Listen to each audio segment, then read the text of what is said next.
Narendra Modi announced that the NASA-ISRO synthetic aperture radar satellite would soon be sent to the International Space Station. His statement came after a meeting with the US President Donald Trump during his visit to the United States. And Modi's announcement came after a meeting with the US President, so it holds a lot of significance as well on the developments that have taken place. And this announcement was made in the joint press briefing. Earlier, the ISRO chairman, V. Narayanan, had also said that the space organization's collaboration effort with NASA is going to continue. The NISAR mission was likely to be launched in a couple of months. Joining us right now, live on the broadcast, is ISRO Chief V. Narayanan. Before we take this across to him, let's listen in to what the Prime Minister said. जब America और भारत साथ मिलकर काम करते हैं, यानी मागा plus मीगा, तब बन जाता है mega partnership for prosperity.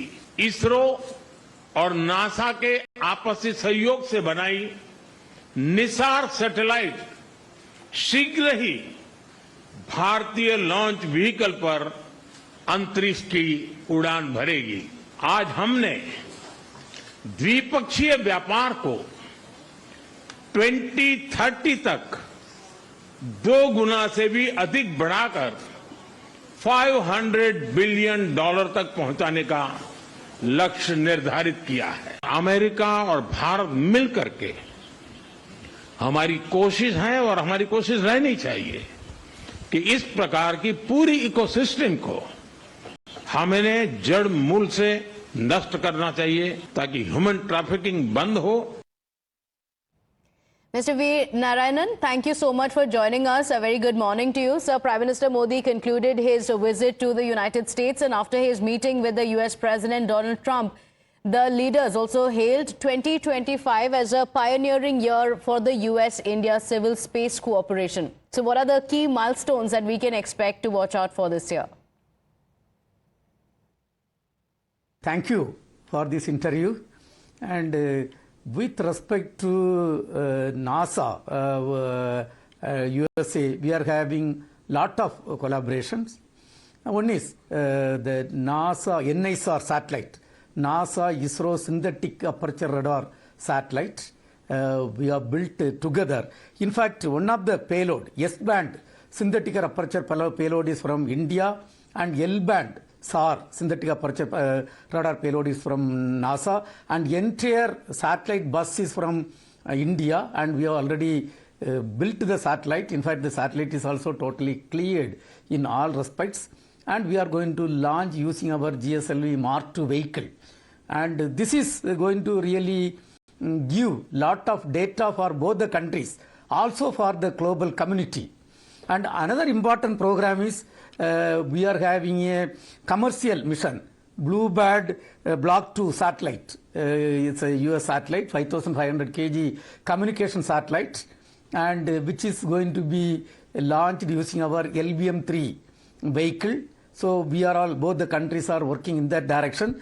And another important program in the human spaceflight program, we have signed a MOU with MS Axiom Space, and through that joint collaboration, one of the Indian Gaganyaan will be taken to International Space Station, and who will undertake 14 days mission in the ISS, carrying out a lot of experiment, including microgravity and human research experiment on board ISS, and this will really help us in a big way. Number one, this right now the Gaganyaan are undergoing training, and then this experience will help us in carrying out future human spaceflight program, including the Gaganyaan program. Okay. In fact, Mr. Narayanan, the joint statement also mentioned the NASA-ISRO effort through Axiom that you spoke of as well, which will bring the first Indian astronaut to the ISS. Could you provide more details on the mission's objectives and how this collaboration will contribute to India's long-term human spaceflight capabilities? You know that we are working on our Gaganyaan program. and thereby our astronaut, rather Gaganyaan 3, will be taken to space by our own launcher. So we are working in that program. In fact, that right now the rocket, the human-rated launch vehicle, is almost ready, and we are working on the development of other systems like orbital module, crew escape system, environmental control system. And that Gaganyaan 3 is already, they have undergone training. 4 of them have undergone training, and Honorable Prime Minister introduced them to the country when he was in Thiruvananthapuram last year. Now, as part of this agreement with MS Axiom Space, this mission is undertaken.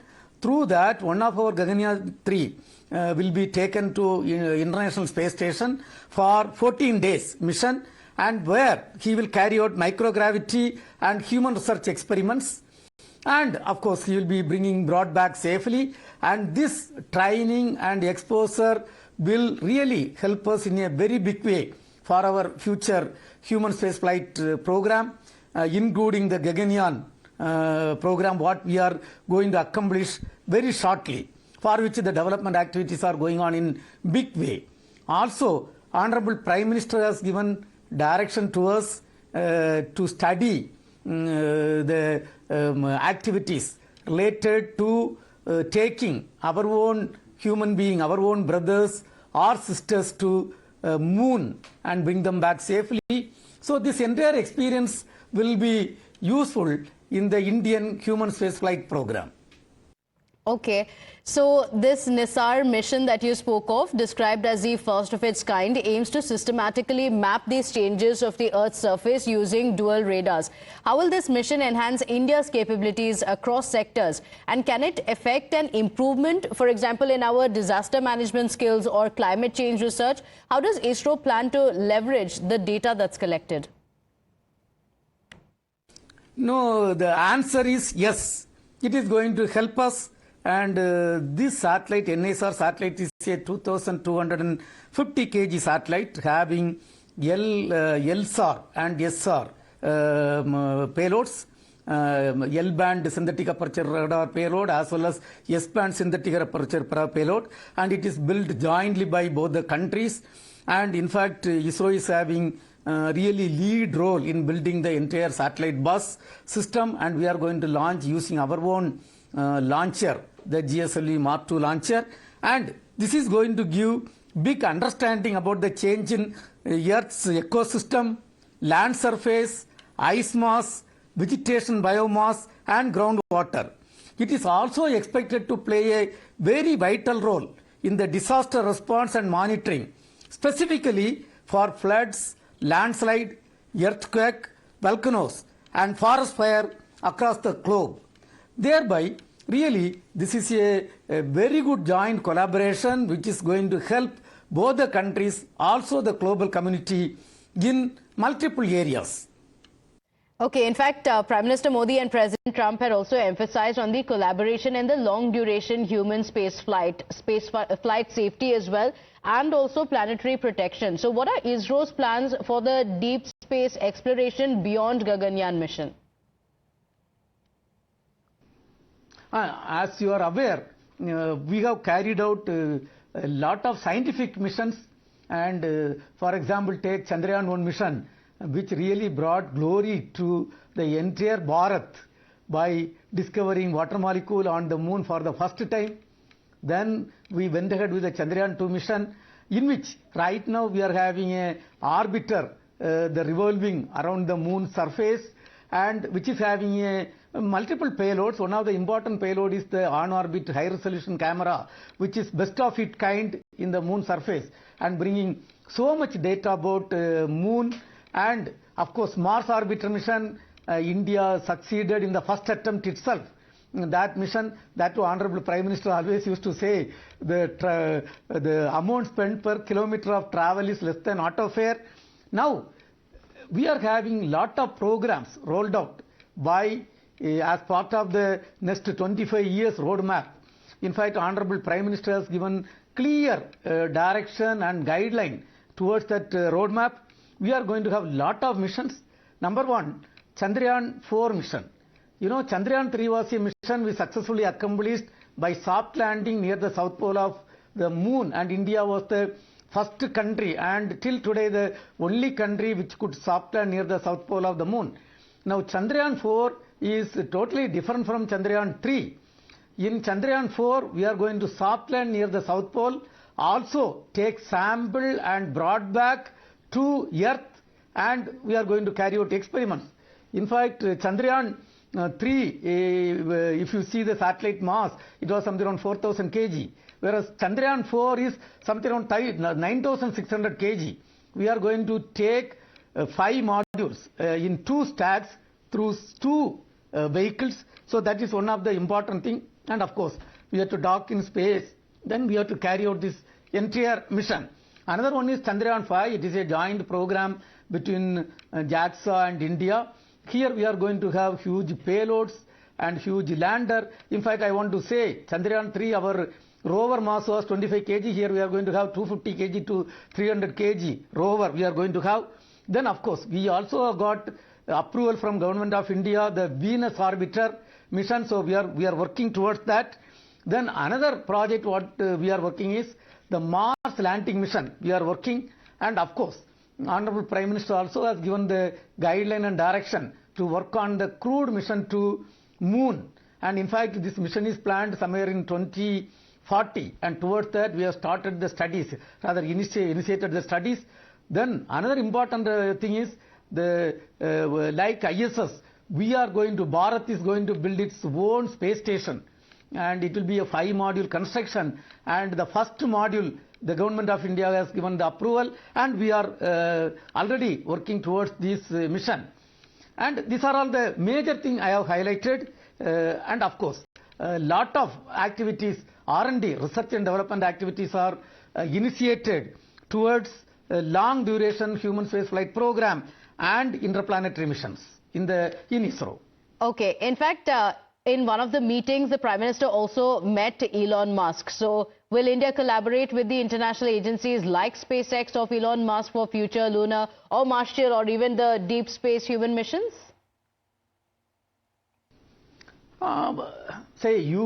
We accomplished one of our satellite launch through through the SpaceX system, and right now we are working on multiple R&D activities, and surely when you want to have leadership role and huge investments are required, so it is really good to have lot of international collaboration, including the SpaceX team under the leadership of Elon Musk. Okay, because it seemed to be a very positive and a fruitful meeting, and as India continues to push for private investments across sectors, how do you view this possibility of Elon Musk's entry into Indian space dynamic? No, in fact, I can talk a little differently, answer this question a little differently. The Honorable Prime Minister Modi ji has already rolled out the space sector reform. You know what is space sector reform? Earlier, the entire space activities in the country, which includes satellite building, launch vehicle building and launching, and ground segment development, and utilization of the data, the satellite data, everything, entire gamut of activities were carried out by the ISRO team. And then, that demand today, till today, India has launched 131 satellites of various types, and right now something around 56 satellites are in the orbit, serving the common man of this country in multiple fields. But if you look at the demand of the country, we need to build a lot of satellites and place them for multiple applications, including disaster warning and management, earth observation, resource management, telecommunication, teleeducation, and navigation applications. So a lot of spacecrafts are required. And towards that, Honorable Prime Minister has rolled out the space sector reform, and thereby we are going to handhold the private sector in the country, also the startups. ISRO will handhold to carry out the activities towards the space activities. which includes satellite development, launch vehicle development. Also, another important thing is, so much wealth of data is available from satellites. For example, remote sensing satellites, Earth observation satellites, huge data is there. And this can be really processed and utilized for the development of the country. So that area also slowly we are going to handhold the private sector for them to use the data for the improvement of the country. And slowly we are going to have lot of international collaboration. And I don't want to specifically say which country is going to enter, and we are going to have a clear regulation system through the in-space. We are going to have a clear regulation system. Finally, at the end of the day, our country has to become a developed country. Towards that, the space is going to contribute in a very big way, and the Honorable Prime Minister, whatever system he has rolled out, the space sector reform is going to help towards that in a very, very big way. Okay, Mr. Narayanan, reportedly 7 Indian private companies have also been chosen for the first of its kind India-US Space and Defence Collaboration Program, which unlocks a lucrative and quite a strategic market for Indian firms. With the commitment to enhance the commercial space collaboration in areas like advanced spaceflight, satellite and space launch systems, and also space tourism, how does ISRO envision India's private sector playing a larger role? Let me start with the space tourism. It is a very interesting thing. Today, when the space program is really touching the life of common man, the people are really interested to go to space and get a feel. And in fact, we are working in a small way in the space tourism area. We have conceived a vehicle, but then the private sector has to come in a big way and they have to do the space tourism activities. I am sure maybe from now another maybe less than 7 to 8 years, the space tourism is going to come in a very big way. And as I told, a country to prosper, the space ecosystem has to grow in a very big way. And the only ISRO alone cannot do the entire activities. And thereby, the space sector reform, what is rolled out, which enable the private companies, startup companies to carry out the space activities. It enables within the government framework. They are enabled, and ISRO is going to, and we have built huge facilities over years. Lot of infrastructures we are having. So when a private company or a startup company comes, they need not invest huge amount. And we are going to handhold them in the couple of developments, in supporting them in making the launches, in utilizing our facilities. Thereby, I feel the space ecosystem in the country, based on the vision of our Honorable Prime Minister, is going to grow in a very big way, and we are going to contribute for the development of our Bharat. All right, well, that's very exciting to hear the kind of changes that could be brought about. But Mr. Narayanan, can you now tell us also about the infrastructure support to Indian startups in particular and companies to compete globally in the commercial space sector? No, for example, I can tell a couple of things. Now, when a private company is developing a rocket, they have to do the testing of the rocket engines. And that is a huge facilities are required for testing. And fortunately, the government has invested, and in ISRO we have built those facilities. So we are going to utilize, rather give those facilities for the private sector and startup companies to do the testing. Now, when you take satellite system, there are a lot of tests that to be carried out, and we are going to support them, handhold them in utilizing our facilities for that purpose. And take launching and launch pad building and associated infrastructure requirement. We are going to handhold them and support them. When they develop a new system, the testing of those systems and review of their design and all those areas we are going to do. Actually, we don't look at our startups and private as a separate entity. As the Secretary of Department of Space, the mandate is very clear, and we have to handhold the private sector startup system and enable them to grow and contribute for the space ecosystem of this country, which will bring lot of benefit to this country, and surely the space activities in the country will grow to multifold, and contribute for this country's growth. Okay. And sir, can you lend us some insights into the Mangalyaan mission? After the historic success of the first Mangalyaan mission, we're also now looking at a Mars lander mission soon. So can you lend some insights into how this is going to work out? No, we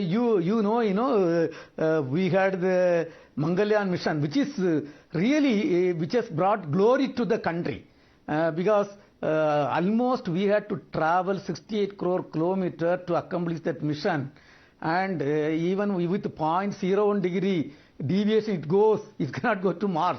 But then we Indians have successfully accomplished, and India is the proud country to have successful mission in the first attempt itself. And that is about the Mars mission. And Honorable Prime Minister always used to say the amount spent on this travel per kilometer, if you calculate, the amount spent is less than auto fare. So it is a low cost mission and very successful mission. So much wealth of data we have got. Now the next mission what we are working is the lander mission. So in the Mars 1, the Mars orbiter mission, there only was an orbiter. It was revolving in the Martian surface and generated the data and brought lot of data, scientific data. But in the Mars orbiter 2 mission, and we are studying to land on the Mars.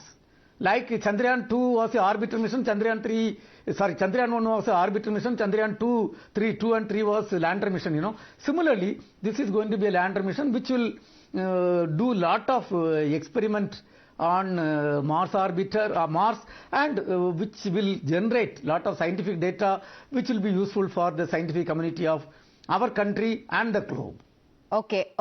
Sir, finally, I want to ask you, and there's a lot of conversation about it across the world. What do you think of what Elon Musk has reiterated time and again, that he wants to colonize Mars and probably even establish a governance system? So what do you make of that?